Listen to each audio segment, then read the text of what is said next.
much. Thank you. Thank you. Okay. So my name is Shashank Shamshabad. I will be performing Satyagraha made in South Africa. Thank you.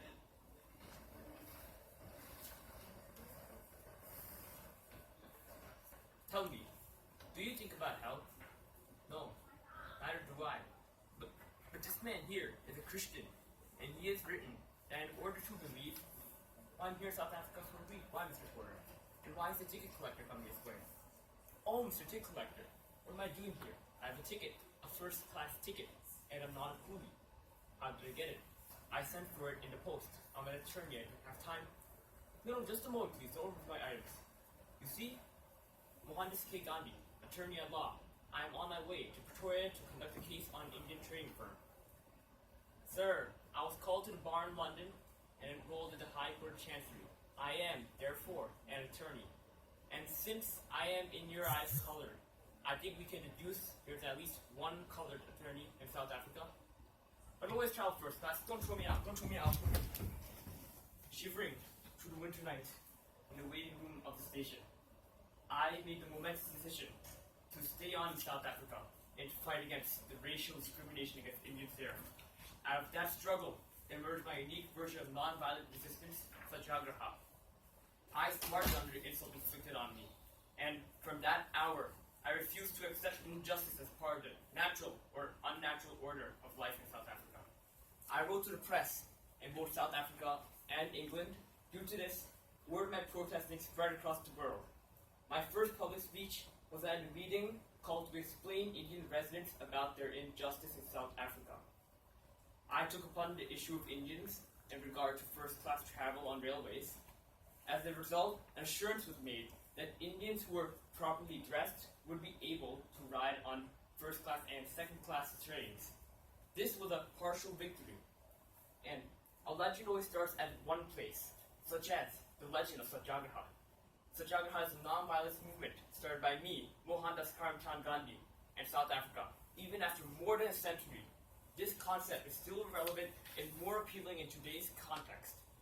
And before we go on, Satyagraha, what exactly is it? Well, Satyagraha literally means passive resistance. The actual meaning is true to force. A Satyagrahi, who is a follower of Satyagraha, would accept physical assault towards them and confiscation of property. He would not physically attack someone or use foul language to smear his or her opponent.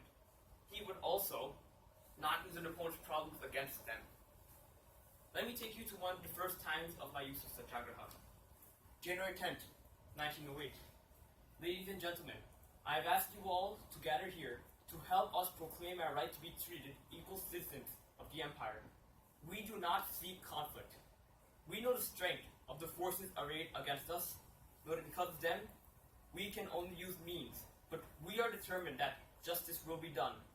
The symbol of our status is embodied in this past, which we must carry at all times, but which no European has to have.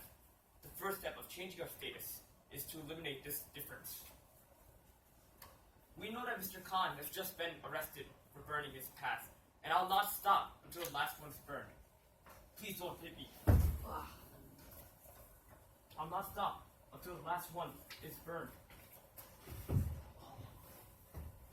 I was arrested after this event, but luckily, General Smuts requested to release me in February after negotiations with the government. In jail, people are not treated like actual humans. Let me take you to one of the next events in South Africa. It was one of the biggest ones using Satyagraha, the Epic March. October 29th, 1913, hundreds of men, women, and children marched with me from Newcastle into Transvaal to purposefully defy the Immigrant Regulation Act. I made strict rules for the conduct of Satyagrahis too. We submit patiently. We do not resist arrest, and we take insults peacefully.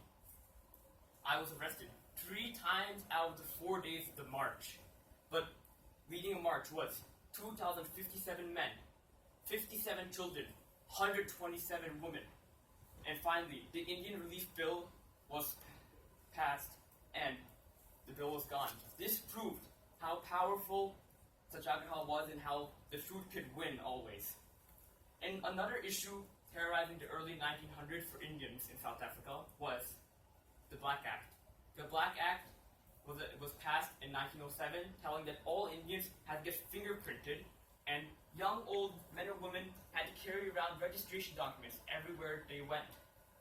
I protested for 7 years, and finally, June 1914, the act was finally repealed by my protesting. This showed how powerful and immensely successful peaceful protest is. Let me take you to the day when we Indians resisted fingerprinting of Indians. Ladies and gentlemen, I want to welcome you all, every one of you. Can you hear me in the back? How about back there? We have no secrets. Let us begin by being clear about General Smut's new law. All Indians must now be fingerprinted, like criminals, men and women. No marriage other than Christian marriage is considered valid, and a policeman passing an Indian dwelling may enter and demand a card of any Indian woman whose dwelling it is. But we must resist this unfair rule. In this cause, I am prepared to die. But my friends, there is no cause for which I am prepared to kill. Whatever they do to us, we will attack no one, kill no one, but we will not give our fingerprints. Not one of us. They will imprison us. They will seize our possessions. They will beat us. But they will not take away our self-respect. I am asking you to fight against their anger, not to provoke it. We will not strike a blow, but we will receive them, and through our pain, we will make them see justice, and it will hurt, as all fighting hurts. They may torture my body, break my bones, even kill me. Then, they'll have my dead body, not my obedience. Because of my speech, people were inspired to do the right thing. We went on many protests against British rule, and over time, gained our independence. April 24th, here I am, 2017, Cooperstown. Nelson Mandela, Martin Luther King. These are names inspired by the use of Satyagraha, the weapon of peace. You may claim that Satyagraha is not relevant anymore, but look closer. It is more relevant now than ever before. Peaceful protests are popular around the world. That's a form of peaceful protesting with Satyagraha, right? And just imagine our country without peaceful protest. That's hard to imagine, am I right? That's why I'm asking you to take a stand, but not in a violent perspective. If everybody fights without violence, the world would be a much better place. My stand using Satyagraha against the British was a big stand in history, and Satyagraha had not revolutionized just South Africa and India, but the entire world. Just look around. The United States, the Middle East, Russia, they are all using Satyagraha today to oppose unjust actions. Just remember, be the change you wish to see to the world. Satyagraha, made in South Africa. Jai Hind. Thank you. Thank you. So, when you began researching, what was your favorite primary resource? My favorite primary resource was actually Gandhi's autobiography, because he actually wrote that about his struggles in South Africa, what he did, and he also wrote some of it while he was in South Africa. The autobiography was an actual source that I could use that was in his writing, because what other source is better than Gandhi himself, right? And were those quotes that you delivered, were those directly from the autobiography, or were those from specific speeches that he gave? Some of them were from like specific speeches, the autobiography, some of them were for. Some were from the Gandhi movie from 1982. Have you guys watched it before? Yeah. Yeah, so I had a question. I was wondering what secondary sources did you find particularly useful for your portrayal? Secondary sources, right. I use history.org because that's a widely known one that everybody knows. So I knew that would be a trustworthy source. So I use that as probably one of the best secondary sources. In my opinion, I had a pretty balanced number of primary sources and secondary sources. So yeah, just was. Yeah, sure. No, I was just wondering which one you found most helpful. Most helpful was history.org as well, because it's the most reliable, first of all, and second of all, has a lot of information. It's more organized. Thank you. Okay, and in reference to your topic, I just have one question. Yeah. Would you say there is any difference between passive aggressive and sahagika? I'm not pronouncing it right. What would you say would be a difference between the two? A difference between passive resistance and Shashank, huh? Well, I'm not really sure if there's much of a difference. Okay. So, I think, like, you could say that. Well, I'm not sure. There's not. I don't think there's much of a difference between the two. So, but I think pretty much passive resistance. Satyagraha is based off of passive resistance. Okay. And could you review what you think was the most way that your topic influenced history? Can you repeat that, please? How would you say your topic influenced history? I think my topic influenced history because nobody at first proved that you could actually win wars with Satyagraha, and Gandhi himself had just he didn't use violence, and he won independence for a country. That itself had influenced other people to start using nonviolence. As they all say, as one person does bad, other people start doing bad. But it's pretty much what you do is good, others will start doing the good.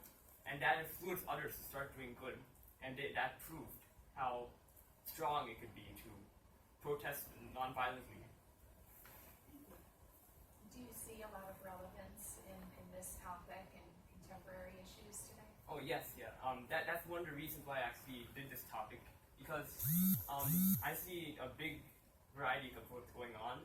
You see in the Middle East, I think there's fighting going on, and there's fighting all around the world and protesting. There's people right now still as well non-violently protesting. So I can see a large relevance between the past and the present. One last question. Yeah. During your writing process, were you focused more on the research material or capturing the character? I was balanced with both of them because, so I've been researching really at Gandhi ever since I was like kindergarten. I did a project on in the 2nd grade. So the research was easier for me, but becoming him was also really hard as well. Like, I've never, I'll be honest, I've never really turned myself into someone else that as much as I just did today. And so it's harder to capture myself into him. Because, like, if you think about it, we're nothing compared. Like, it's hard to act like him. The acting is hard. So it's harder than actually doing the research. The research is all there on the internet, the books. Just write it down, read it, understand it, and it's good. Use that knowledge to help the acting, pretty much. Yeah. Any other questions? All right. Thank you. Thank you very much. Very much. Thank you. Thank you. We have to read this. Do you have other copies of this? I have one. Okay, do you want us to make back one and then we can share with you? You only have one other copy? Yeah, I have one So more. here, you take Yeah, that back. So we can share. fine. And we Share can this share one. with this. All right. Thank you. Thank Thank you. you. Very much.